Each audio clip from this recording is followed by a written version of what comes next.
A word of wisdom from our Father in Yeshua's name, chapter 10, the great book of Daniel, verse 1, a word of wisdom from our Father, and it reads, in the third year of Cyrus, king of Persia, a thing was revealed unto Daniel, whose name was called Belteshazzar, and the thing was true.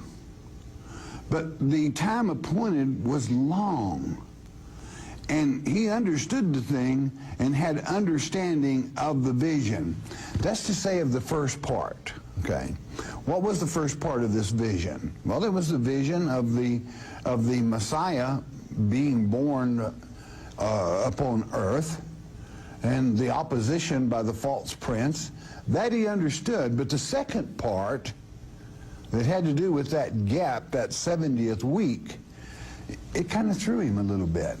Now, this particular chapter happened 2 years after the prior chapter, and it is the latest date we're going to find in the book of Daniel, because we're fixed on this date of Cyrus, this one king that Almighty God himself named over 100 years before he was ever born. And he wasn't an Israelite, he was a Gentile. But God still named him. And he was the king appointed that would reestablish the house of Judah. I repeat, not Israel, the house of Judah back into Judea. So that being the case, Daniel not understanding the first part, but hey, that overshadowing wings of the desolator, what does that mean? Daniel needs a little help with it, and maybe so do we. Verse 2.